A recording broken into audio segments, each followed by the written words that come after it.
What does it take to survive when everything you know is gone with the wind? This epic saga of love, war, survival, and transformation plunges us headfirst into a world of breathtaking highs and soul-crushing lows.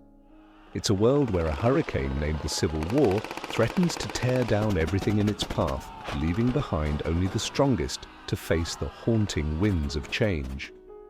But amidst this maelstrom, there emerges a singular character, Scarlett O'Hara, one of the most complex and controversial heroines in all of fiction. Flawed, selfish, magnetic, she steals our attention from the very first page, and over the next 1,000 pages, she holds us captive with her triumphs and failures.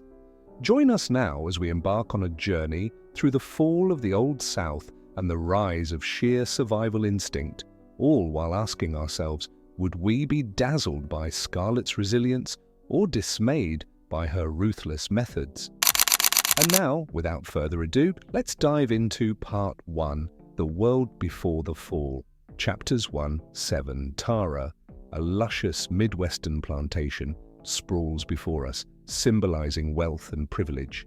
Scarlett O'Hara, its radiant young mistress, captivates with her beauty. But beneath the surface, she's spoiled, vain, and craves admiration. The year is 1861, and the looming Civil War casts a long shadow on this idyllic existence. Yet Scarlett remains blissfully unaware, lost in her own little world of parties, flirtations, and gossip. Her heart is set on capturing the attention of the enigmatic Ashley Wilkes, a dream she mistakes for love. In fact, her entire social world revolves around nothing more than parties, flirtations, and idle gossip. It's a world that appears charming and enticing until the spectre of war begins to darken the horizon, clouding the crystal-clear waters of this seemingly perfect existence. But before the storm breaks, there's one question for you. Have you ever been so sure of something, so convinced of your path, only to realize too late that it was just an illusion, a mirage, shimmering on the horizon of your desires? And now, as the drums of war beat louder, it's time to turn the page to Part 2, War Erupts, Chapters 8-25. With the eruption of the Civil War, Scarlett's privileged bubble is shattered. The pages that follow reveal a relentless onslaught of death and destruction as the war sweeps across the South, leaving behind a trail of agony and despair. The once vibrant world of the Old South crumbles before our eyes, taking with it the lives, fortunes, and dreams of countless families. Amidst this chaos, Scarlett finds herself swept up in an unexpected marriage to Charles Hamilton, a match not forged in the fires of love, but in the cold grip of circumstance and her own inflated ego. Widowhood and motherhood come knocking too soon at her door, forcing her to confront the harsh realities of life. When the Union Army lays siege to Atlanta, starvation, fear, and desperation weave their dark magic. As the residents of Atlanta struggle to survive amidst dwindling food supplies and the constant threat of violence, Scarlett's survival instincts harden, shaping her into a force to be reckoned with. In a world where sentimentality is often seen as a weakness, she stands out for her ruthless determination to stay alive. In striking contrast to Scarlett's actions is the gentle endurance of Melanie, who finds strength in faith and quiet courage. As the siege tightens its grip, the once lively characters of Atlanta are pushed to their breaking points. Meanwhile, amidst the horror and devastation, a new resolve stirs within Scarlett. Her famous vow, "As God is my witness, I'll never be hungry again," serves as her survival manifesto, etching her unbending spirit onto our collective consciousness. Yet even as Scarlett battles to stay alive, she remains entangled in the remnants of her former self. With each passing challenge, though, she sheds a piece of her former innocence, revealing the steely resolve that lies dormant within. But it's not just about survival. It's about clawing back life, reclaiming it from the jaws of death. And this is the moment when Scarlett truly begins to transform from a pampered Southern belle into a survivor, a warrior who will stop at nothing to rebuild her world, even if it means confronting her own demons along the way.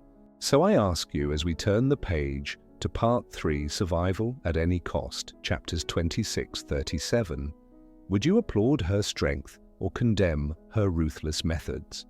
In the aftermath of the siege of Atlanta, Scarlett finds herself back at Tara, the family plantation, determined to rebuild her life from the ashes. But the scars of war and privation run deep, affecting not only the land, but also her relationships with others. Despite the hardships, Scarlett refuses to be cowed. She takes stock of her resources and forms a plan to save Tara from foreclosure. Exploiting every advantage, she wields her feminine wiles and intelligence to manipulate those around her, showcasing a remarkable ability to adapt and overcome. Throughout this period, Scarlett faces moments of humiliation and judgment from society, particularly regarding her past associations with the Confederate Army. However, she remains undeterred, refusing to bow to the expectations of a world that has crumbled around her. Instead, she focuses on practicality and the tangible, often clashing with those who cling to the remnants of the Old South's values and traditions. Her actions, driven by greed, survival instincts, and a desire to regain control of her life, paint her as a character who will stop at nothing to achieve her goals. As we continue to navigate the complexities of Scarlett's character, I invite you to consider the following. Do you admire her tenacity, or do her actions seem too ruthless for you? Is her focus on practicality and survival a testament to her strength or a sign of moral compromise? Turning to Part 4, Love and Power, chapters 38-47, we see Scarlett's interactions with the enigmatic Rhett Butler intensify. He represents a different breed, cynical, daring, and perhaps the only person who truly sees through Scarlett's facades. Their relationship becomes a battle of wills, with Rhett challenging Scarlett at every turn. Despite the animosity, there's an undeniable spark between them, a collision of fiery passions, ego clashes, and witty banter. When they finally marry, Scarlett enters into a world of material success but emotional turmoil. Rhett, a man who seems immune to the conventions of society, offers Scarlett a partnership based on equality rather than traditional roles. Their union is a testament to the changing times, yet it also highlights the emotional chaos that ensues when two strong-willed individuals collide. As their relationship deepens, the mirror held up to the South is both fascinating and heartbreaking.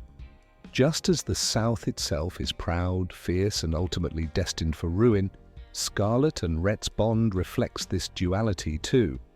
A love born of passion and ego, their connection is as intense as it is turbulent. And while the facade of their marriage may crumble under the weight of their own desires, the underlying chemistry between them continues to sizzle. Amidst this whirlwind romance and amidst the ruins of the Old South, Scarlett's obsession with Ashley Wilkes continues to simmer beneath the surface. Rhett, ever perceptive, recognizes this lingering affection and uses it to his advantage. He knows that Scarlett's heart still beats for another, and he employs this knowledge as a weapon in their ongoing game of love and war. And now I want to hear from you. What do you think of their relationship? Is their bond true love, or just two egos locked in a perpetual battle?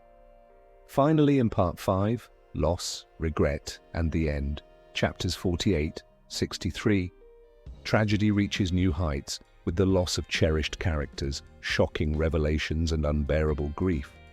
Scarlett, however, remains fixated on her quest for Ashley, oblivious to the hollowness of her pursuit. Only when it's too late does she realize the depth of her feelings for Rhett. But even then, it's a love born of regret and longing for what could have been. When Rhett finally leaves, his words, "My dear, I don't give a damn," echo with the indifference of a man worn down by the futility of love and life. Left broken but unbroken, Scarlett clings to the hope of tomorrow, vowing to endure. In the end, the story doesn't offer neat resolutions or happy endings. Instead, it lingers with a haunting resilience. Scarlett survives, but at what cost? As we bring this epic tale to a close, I want to leave you with a thought. What do you think of Scarlett's journey? Would you admire her strength or condemn her selfishness? Thank you for joining me on this exploration of Gone with the Wind. If stories like this stir you, subscribe to The Reader's Mind. Together, let's explore more books that challenge us, entertain us, and change how we see life, love, and survival. Until next time, keep reading and keep thinking. And now I'm eager to hear your thoughts. Would you admire Scarlett's resilience or condemn her selfishness? Share your thoughts in the comments below. And if you enjoyed this journey through the world of Scarlett O'Hara, don't forget to subscribe to The Reader's Mind. Your support means the world to us.